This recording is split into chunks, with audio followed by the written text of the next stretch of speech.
Hello student, मैं देवेंद्र पाठक आप सभी स्टूडेंटों का नवीन सीनियर सेकेंडरी स्कूल के ऑनलाइन क्लासेस में स्वागत करता हूं।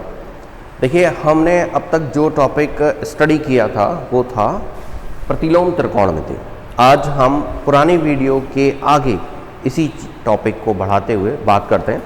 पिछली बार मैंने आपको इसके रीज़न समझाए थे, फॉर्मूले बताए थे, ठीक है।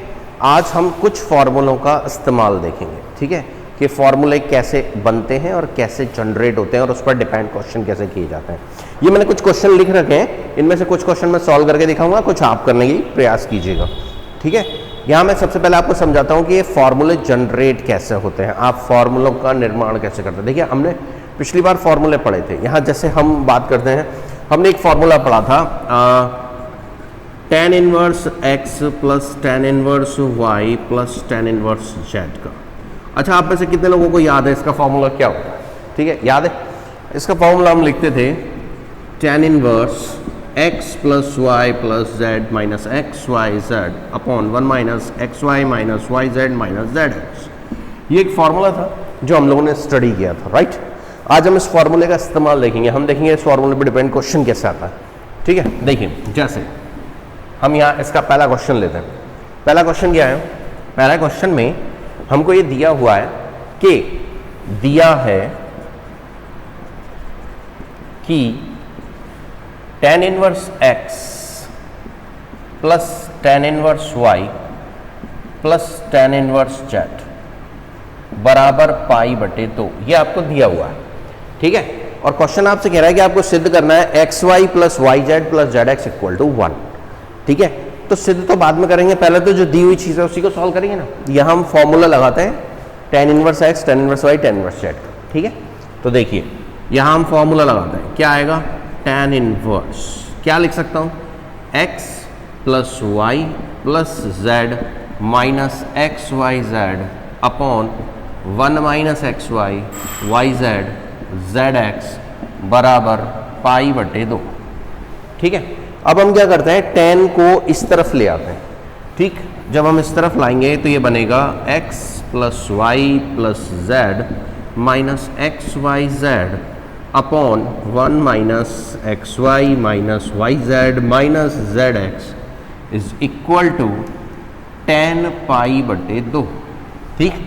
tan पाई बटे 2 क्या होता है? tan 90 degree. अब आप याद कीजिए, अब हमने 11th क्लास में भी इसको स्टडी किया है और 10th क्लास में भी हमने टेबल याद की थी, तो उसमें हमने tan 90 डिग्री का मान पढ़ा था। क्या होता था? इनफाइनाइट, है ना। And what is the mean of the infinite? भाई, tan 90 डिग्री क्या होता है? वो होता है sin 90 बटे cos 90, है ना। sin 90 बटे cos 90। sin 90 क्या होता है? 1, और cos 90 क्या होता है? 0। तो इसका मतलब tan 90 क्या हो गया? 1/0। तो वो 1/0 हम यहाँ रखते हैं, ठीक है। तो हम इसे हल करेंगे, x plus y plus z minus x y z upon 1 minus x y minus y z minus z x is equal to 1/0, ठीक है। अब हम क्या करेंगे, इसको वज्र गुणा कराएंगे, मतलब इधर वाला पार्ट तो 1 से और इधर वाला पार्ट 0 से, ठीक है। तो जब गुणा कराएंगे तो इधर वाला पार्ट तो पूरा 0 हो जाएगा क्योंकि वो तो 0 से गुणा हो रहा है, और ये वाला पार्ट ऐसे का ऐसा आ जाएगा क्योंकि ये 1 से गुणा हो रहा है। तो हम इसे लिख सकते हैं 1 minus x y minus y z minus z x. अब आपको ये जितनी भी टर्म नेगेटिव लग रही है ना, इन सबको इस साइड ले आइए तो ये पॉजिटिव हो जाएगी। तो मैं ऐसे लिख सकता हूँ x y plus y z plus z x बराबर 1। और गौर से देखें, यही हमें सिद्ध करना था, ठीक है। क्वेश्चन के अंदर हमें यही प्रूव करना है, ठीक है। तो आपको समझ में आया कि कैसे क्वेश्चन मिलेगा, आपको कैसे उसमें एक फॉर्मूले का इस्तेमाल करना है, और फिर उसी फॉर्मूले से हमें सॉल्व करते हुए अपने आप ही हम सिद्ध करने के चरण तक पहुंच जाएंगे, ठीक है। और अब हम नेक्स्ट क्वेश्चन की तरफ आते हैं। मैं इसे इरेज कर देता हूं, ठीक है। अब देखिए, हम जो नेक्स्ट क्वेश्चन करते हैं, मैं उसमें भी इसी फॉर्मूलों के इस्तेमाल को समझाने का प्रयास करता हूं, लेकिन अब की थोड़ा सा मैं डिफरेंट कर देता हूं। देखिए, हमने फॉर्मूला पढ़ा था tan inverse x plus tan inverse y का। बताओ कितनों को याद है ये फॉर्मूला? याद है आपको? हमने पिछली बार पढ़ा था, क्या था बताइए? फॉर्मूला था tan inverse x plus y बटे 1 माइनस एक्स वाई, याद है यही था ना। अच्छा एक और फॉर्मूला हमने पढ़ा था, वो क्या था? वो था कि अगर कॉट इनवर्स एक्स हो और हम इसे tan में बदलना चाहें तो केवल अंदर वाली वैल्यू को उल्टा कर दो, है ना, यही पढ़ा था ना हमें, याद है ना। हमने इसको ऐसे ना पढ़ के ऐसे लिखा था कि अगर tan इनवर्स एक्स हो और हम इसे कॉट में चेंज करना चाहें तो अंदर वाली वैल्यू को उल्टा कर दें, है ना, पढ़ा था ना। अब मैं आपको इन फॉर्मूलों का इस्तेमाल बताता हूं। अब ये सवाल पर कैसे इस्तेमाल होंगे, देखिए जैसे मान लीजिए आपके पास क्वेश्चन आता है, ठीक है, और क्वेश्चन क्या होता है? क्वेश्चन आपसे कहता है कि भाई सिद्ध करो, ये क्वेश्चन हमारे इसमें थर्ड क्वेश्चन है ना, तो मैं इसमें थर्ड नंबर डाल देता हूं। क्वेश्चन तुमसे कहता है कि tan inverse x plus cot inverse x plus 1 बराबर tan inverse x square plus x plus 1, ये हमें सिद्ध करना है, ठीक है। अब हम इसका सॉल्यूशन देखते हैं। हम क्या करते हैं, सबसे पहला LHS लिखते हैं।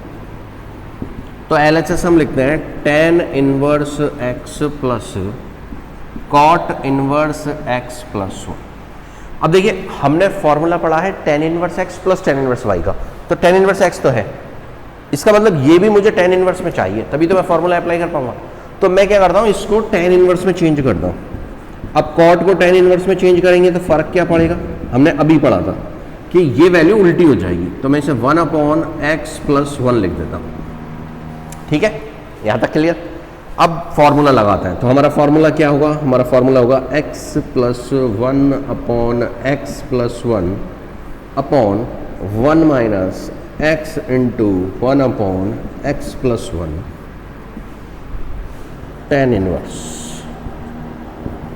देख लीजिए ये फॉर्मूला है, अभी पढ़ा था हमने फॉर्मूला, x प्लस वाई, अगर ये हम y मान लें तो x प्लस वाई का क्या था हमारे पास कि tan inverse x plus y बटे 1 माइनस एक्स वाई, यही तो था।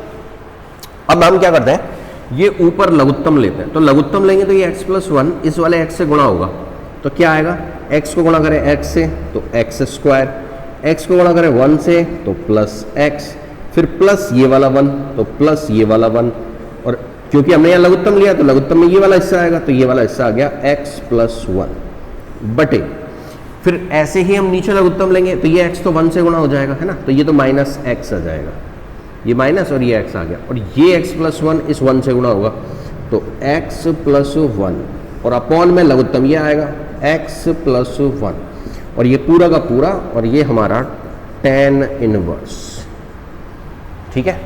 अच्छा देखो x प्लस 1 से x प्लस 1 कट गया, है ना, x से x कट गया, ठीक, तो क्या बचेगा हमारे पास बचेगा tan inverse x square plus x plus 1 बटे 1।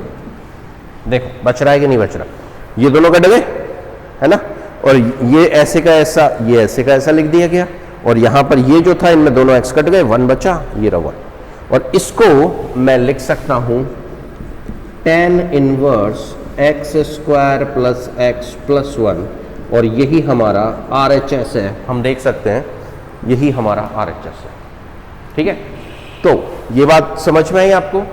देखिए यहाँ मैंने आपको समझाया, सवाल सूत्र याद होना बहुत जरूरी है, अगर सूत्र याद नहीं होगा ना तो आप यहीं अटक जाओगे, सोचते रहोगे हम क्या करें। जितना बेहतर आप सूत्र याद करेंगे, सवाल पढ़ने के संग आपके दिमाग में तुरंत क्लिक हो जाएगा कि हाँ इस जगह हमें ये सूत्र काम में लेना, ठीक है। तो अब बात करते हैं इसके आगे की। ये तो हमारा थर्ड क्वेश्चन था, हमने अब तक 2 क्वेश्चन कर लिए, फर्स्ट वाला भी कर लिया और थर्ड वाला भी कर लिया, ठीक है। अब हम इसके आगे की बात करते हैं, ठीक। अच्छा मान लीजिए आपको सवाल कहता है, हम ये वाला चौथा सवाल लेते हैं, सेकंड सवाल सबसे लास्ट में करेंगे, है ना। चौथा सवाल लेते हैं कि tan inverse x, tan inverse y और tan इनवर्स z समांतर श्रेणी में हो। समांतर श्रेणी याद है आपको, हम लोगों ने समांतर श्रेणी 11वीं क्लास में पढ़ी थी, अगर जिनको याद ना हो उनको मैं थोड़ा सा समझा देता हूँ। जैसे 2 4 6 8 ये एक AP है, AP मतलब समांतर श्रेणी है, समांतर श्रेणी, ठीक है। तो इसमें क्या होता है, जैसे मान लो हमने ये 3 पद ले लिए, ठीक है, इसको मैं A नाम दे देता हूँ, इसको B नाम दे देता हूँ, इसको C नाम दे देता हूँ, और अगर मैं कहूँ कि ये तीनों पद समांतर श्रेणी में है, तो अगर कोई भी 3 पद A B C समांतर श्रेणी में हो तो हमेशा बीच वाले पद का दुगना यानी 2B पहले और तीसरे के योग के बराबर होता है, यानी ए और सी के। देखो आप इसको यहां कंपेयर करके देख सकते हो, जैसे मैंने लिया 2 4 6, तो ए की जगह हो गया 2, बी की जगह हो गया 4, सी की जगह हो गया 6। तो देखो ये 2 मैंने बी की जगह यहां पर रख दिया, ये 4, और ये ए की जगह हो गया 2 और सी की जगह हो गया 6। अब आप देख सकते हो 4 दूनी 8 और 6 और 2 8। क्लियर? बराबर हो रहा है, सही है, ठीक है। आप इस पर भी अप्लाई करके देख सकते हो। मान लो हम ये 3 लेते हैं, तो ये ए होता, ये बी होता, ये सी होता, तो इसकी जगह मैं क्या करता, फिर बी की जगह तो 6 रखता, और ए लेता 4 और सी लेता 8। अब देख सकते हो 8 और 4 12 और 6 दूनी 12, है ना। तो मतलब अगर 3 पद A B C A P के अंदर हो तो हमेशा 2b बराबर a प्लस सी होता है, यानी बीच वाले का दुगना पहले और तीसरे के योग के बराबर होता है। तो अब सवाल हमसे क्या कह रहा है? सवाल हमसे कह रहा है कि ए बी सी, चौथे सवाल की बात करते हैं हम। चौथा सवाल हमसे कह रहा है कि tan inverse x, tan inverse y और tan इनवर्स z, ठीक है, ये किस में है? इन AP, यानी ये समांतर श्रेणी में है, AP में है, ठीक है। तो क्या होगा तब? बीच वाले पद का दुगना, यानी 2 tan इनवर्स y, है ना, बीच वाले पद का दुगना हो गया हमारे पास। किसके योग के बराबर होगा? ये बराबर होगा tan inverse x plus tan inverse z, पहले और तीसरे के योग के बराबर होगा। क्लियर? अब हमें इसे हल करना है, तो अब हम इसे कैसे हल करें? ठीक, तो देखो यहां तो हम सूत्र लगा सकते हैं tan inverse x plus tan inverse y का, ठीक है, जो अभी हम पिछले वालों में लगा के आए, तो हम आपको याद होगा। यहां हम सूत्र लगाएंगे 2 tan इनवर्स y का। क्या आपको 2 tan इनवर्स y का सूत्र याद है? देखो मैं आपको आपकी सुविधा के लिए उसे लिख के दिखा देता हूं, है ना। हमने पढ़ा था 2 tan इनवर्स x का सूत्र क्या था? tan इनवर्स 2x बटे 1 माइनस एक्स स्क्वायर, याद है? तो हम इस सूत्र का प्रयोग करेंगे, बस हमें x की जगह क्या कर देना? y, ठीक है। तो हम यहां पर इस सूत्र का प्रयोग करते हैं, तो हम यहां लिखेंगे कि tan इनवर्स 2y बटे 1 माइनस वाई स्क्वायर। क्लियर? अब हम यहां इस पर सूत्र लगाएंगे, तो ये सूत्र लगेगा tan inverse x plus Z बटे 1 माइनस एक्स जेड। सोच के देखिए मैंने सही लिखा कि नहीं लिखा, सोचिए एक बार कि ये सूत्र यही बनना चाहिए कि नहीं बनना चाहिए, है ना, गौर कीजिए, यही बनेगा ना। गुड। तो अब हमारे पास ये दोनों मिल गए। अब देखिए दोनों तरफ, यहां भी tan इनवर्स है, यहां भी tan इनवर्स है, ठीक है। तो हम tan इनवर्स कैंसिल मान लेते हैं 2 मिनट के लिए, ठीक है, या कंपैरिजन कर लेते हैं। तो हमें जब ये कैंसिलेशन हो जाएगा तो मान लेंगे कि ये 2y upon 1 minus y square is equal to x plus z upon 1 minus x z. अब हम क्या करते हैं कि इनको वज्रगुणा कराते हैं, वज्रगुणा, ठीक है। तो वज्रगुणा कराएंगे तो क्या आएगा? ये आएगा 2y पहले 1 से गुणा होगा 2y, फिर 2y एक्स जेड से गुणा होगा तो 2xy जेड, फिर इधर 1 को इन दोनों से गुणा कराएं तो x प्लस जेड, फिर माइनस वाई स्क्वायर को दोनों से गुणा कराएं तो माइनस एक्स वाई स्क्वायर और माइनस वाई स्क्वायर जेड, ठीक है। यहां तक आप देख सकते हैं जो मैंने लिखा, ठीक है। अब हमें क्या करना है? हम इन दोनों में से वाई स्क्वायर, इन दोनों को इधर ले आते हैं। चलो पहले ऐसे समझ लो आप, है ना।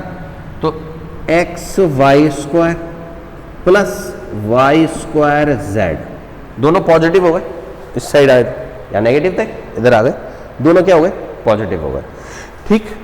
अब मैं क्या करता हूं? ये वाला पद लिखता हूं, पहले मैंने ये दोनों लिख दिए, अब मैं ये दोनों लिखता हूं। तो plus 2y minus 2xy Z. अब मैं क्या करता हूं? इन दोनों को भी इधर ले आता हूं, तो ये माइनस का x माइनस का z। अच्छा बताओ बराबर में क्या बचा? आप बताओ बराबर में क्या बचेगा? ठीक है, तो बराबर में क्या बचेगा? 0। सब इधर आ गया हमारे पास। अब हम क्या करते हैं? इन दोनों में से देखते हैं कॉमन क्या आ रहा है। कॉमन क्या आ रहा है? Y square. क्या बचेगा? x प्लस जेड, ठीक है। अब इन दोनों में से कॉमन क्या आ रहा है? इन दोनों में से कॉमन आ रहा है 2y, तो यहां तो बचेगा 1 और यहां बचेगा x और z। और ये माइनस एक्स और ये minus z is equal to 0।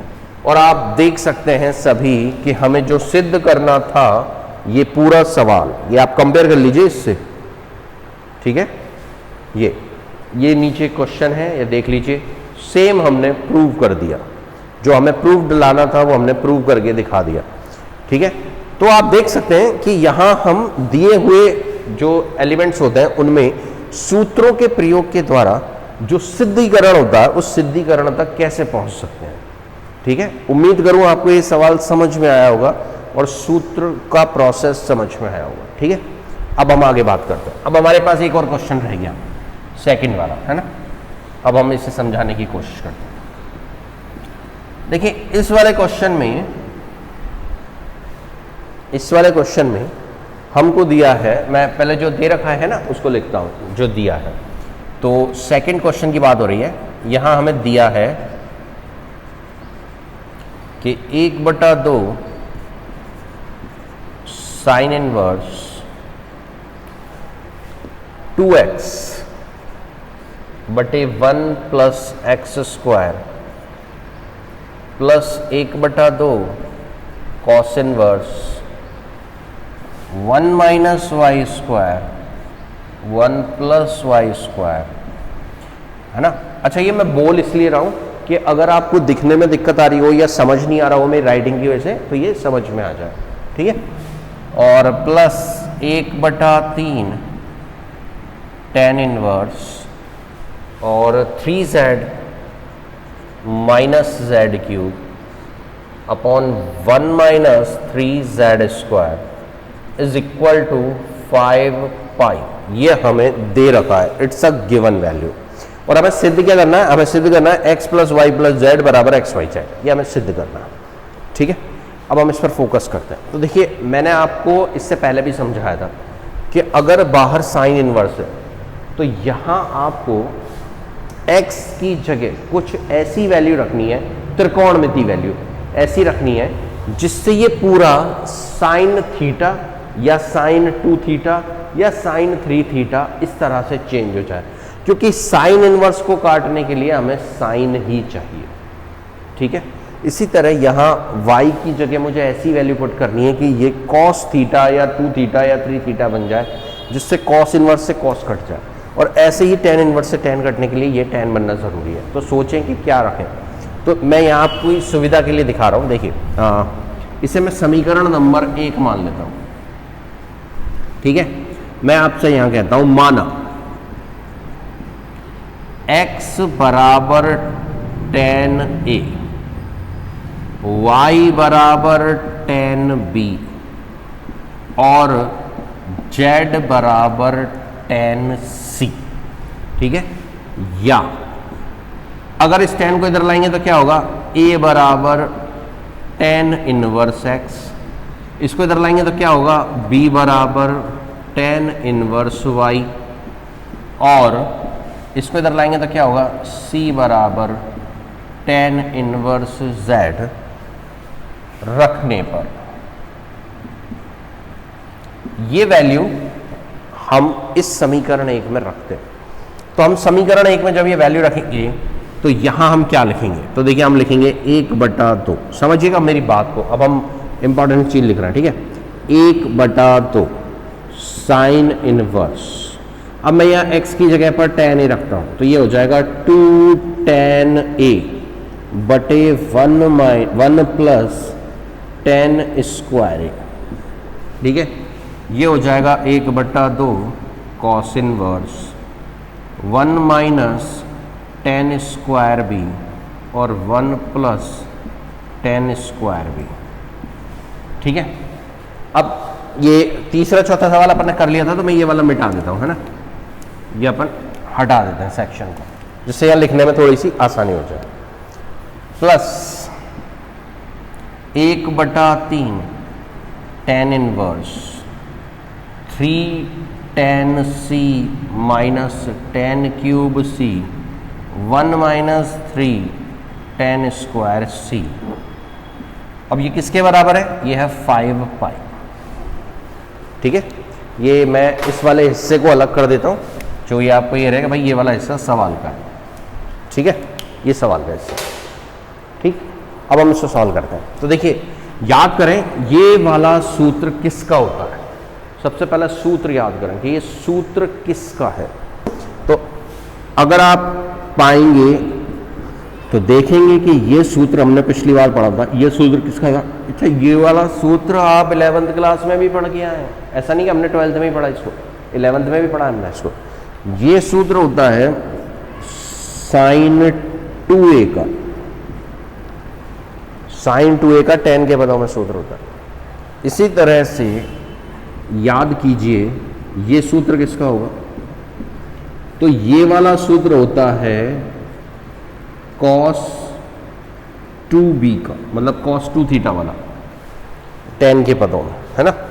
और ये वाला सूत्र क्या होता है?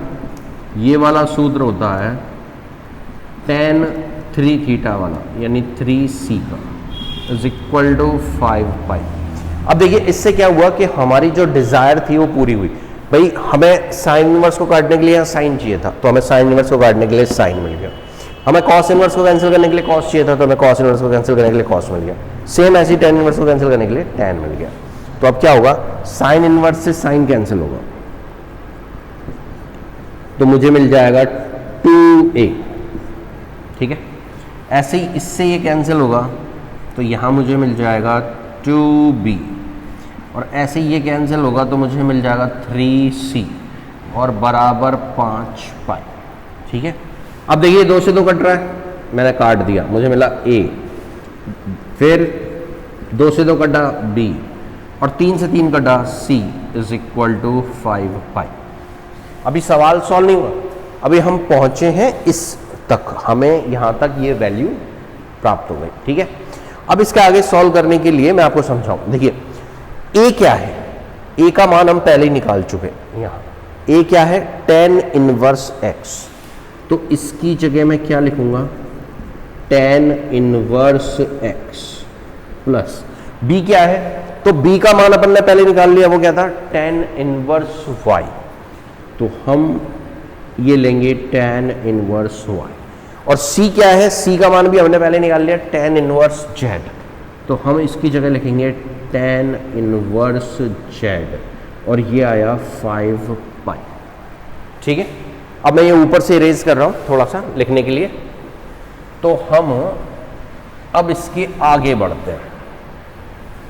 यहां कौन सा फॉर्मूला अप्लाइड होगा? यहाँ tan inverse x, tan inverse y, tan inverse z का फॉर्मूला। अभी अपन ने थोड़ी देर पहले सवाल किया था पहला वाला, तो अपन ने इसी फॉर्मूले को काम में लिया था, याद करो, है ना। तो हमें यही करना है, अब इसका फॉर्मूला यूज करना है। अब याद कीजिए अपने दिमाग में कि इसका फॉर्मूला क्या होगा। ठीक है, याद आया? तो इसका फॉर्मूला होता है tan inverse x plus y plus z minus x y z बटे 1 minus x y y z z x. ठीक है, इज इक्वल टू 5 पाई। अब हम क्या करते हैं? ये tan को इधर ले जाते हैं। ठीक है, ये मिल गया हमें। हम इस tan इनवर्स को इस साइड ले जाते हैं, तो हमें मिलेगा x plus y plus z minus x y z बटे 1 minus x y minus y z minus z x is equal to tan 5 pi. Clear? हमें मिल गया tan 5 पाई। अब याद कीजिए tan 5 पाई की वैल्यू क्या होगी। ठीक है, मैं आपको बेस्ट तरीका बताता हूं इसे याद रखने का। ठीक है, देखो याद करो, जब हम वो रूल पढ़ते थे ASTC वाला, ठीक है, ये होता था 0 डिग्री, ये 90 है ना, और ये 180, ये 270, ये 360, यानी यहाँ हम 2 पाई और यहाँ हम पाई भी लिख सकते हैं, है ना। ये फर्स्ट, ये सेकंड, ये थर्ड, ये फोर्थ। ठीक है, ये ASTC। ठीक है, अब मैं आपको बेस्ट बता रहा हूँ, समझने की कोशिश कीजिएगा कि आप जितनी बार भी इस वाले पोल पर रुकेंगे, या 2 पोल है, ठीक है, एक जो लेटा हुआ है और एक जो खड़ा हुआ है, मैं लेटे हुए पोल की बात कर रहा हूं। जितनी बार आप इस पोल के एंड्स पर रुकेंगे, 10 का रिजल्ट हमेशा 0 ही आएगा। जैसे आप 0 से शुरू हुए तो 10 0 कितना होता है 0। आप यहां से यहां तक आ गए तो 10 पाई क्या होगा 0। आप यहां से वापस घूम के यहां तक आ गए तो आप पाई से डबल हो गए 2 पाई हो गए तो आपकी वैल्यू 0। आप आगे और बढ़ गए फिर वापस यहां तक 3 पाई हो गए फिर 0। फिर आप और आगे बढ़ गए 4 पाई हो गए फिर 0। फिर 5 पाई हो गए 0। 6 पाई हो गए 0। मतलब आप जब भी इसके एंड्स पर रुकेंगे भले कितनी भी वैल्यू हो 1 पाई 2 पाई 3 पाई 4 पाई 5 पाई 6 पाई 7 पाई 8 पाई ऑल वैल्यू इज 0। ठीक है, शॉर्टकट तरीका ये याद रख लो वैसे। ठीक है, तो हमारे पास ये वैल्यू क्या हो जाएगी, ये वैल्यू हो जाएगी 0। तो मैं ऐसे लिख देता हूँ x plus y plus z minus x y z बटे 1 minus x y y z z x is equal to 0। ठीक है, अब आप इसको इधर वज्र गुणा करा दीजिए। वज्र गुणा कराएंगे तो क्या आएगा, हम लिखेंगे x plus y plus z minus x y z is equal to 0। अब ये नेगेटिव वाले हिस्से को उधर ले जाइए तो ये उधर जाकर पॉजिटिव हो जाएगा। तो x plus y plus z is equal to x y z. ये वो हिस्सा है जो हमें प्रूव करना था और फाइनली हमने प्रूव कर दिया। आप देख सकते हैं इसको मैच करके, ये वाला हिस्सा जो वो है जो हमने प्रूव किया और क्वेश्चन के अंदर देख सकते हैं ये वही हिस्सा है जो हमें प्रूव करना था। अब आप इसको और इसको मैच करके देख लीजिए, सेम वैल्यू हमने प्रूव कर दी। ठीक है, तो उम्मीद करूं कि आप सब लोगों को ये समझ में आया होगा पूरा। ठीक है, मैंने आपको यहाँ 4 सवाल करके दिखाए। आप सभी इसके सवालों को सॉल्व करने का प्रयास करें। बोर्ड एग्जामिनेशन में 3 नंबर का एक क्वेश्चन ऐसा जनरेट होता है और आता है हर साल बोर्ड एग्जामिनेशन में। ठीक है, यहाँ मैं आपको 2 चीज़ों से अवगत कराना चाहूँगा, ध्यान से समझ लीजिएगा। देखिए, नंबर 1, इसके अंदर फॉर्मूले याद होना बहुत ज़रूरी है। अगर आपने फॉर्मूले याद नहीं करे तो आप इसकी जड़ को नहीं पहुँच पाएंगे, जो तुरंत स्ट्राइक होना है वो नहीं हो पाएगा। नंबर 2, आप आगे के चैप्टर्स जब पढ़ेंगे तो उनमें अवकलन और समाकलन 2 चैप्टर आएंगे जो सबसे ज़्यादा नंबरों के भी हैं और मैथ्स के अंदर बेस भी है, और अवकलन समाकलन आपको फिजिक्स में भी फेस करने को मिलेगा। उन अवकलन समाकलन का एक भाग ये इनवर्स भी है, इसलिए अगर आपको इसके फॉर्मूले याद नहीं हुए ढंग से तो आपको वहाँ दिक्कत आ जाएगी। ठीक है, इसलिए प्लीज़ इसके फॉर्मूलों को अच्छे से मेमोराइज कर लीजिए। ठीक है, इसके सवाल हल करने की कोशिश कीजिएगा। अगर किसी को कोई भी प्रॉब्लम आती है सवाल में तो आप स्कूल के नंबरों पर संपर्क कर सकते हैं। ठीक है, मैं आपकी मदद करने की पूरी कोशिश करूँगा। आपने अपना कीमती समय दिया, उसके लिए बहुत बहुत धन्यवाद। Thank you.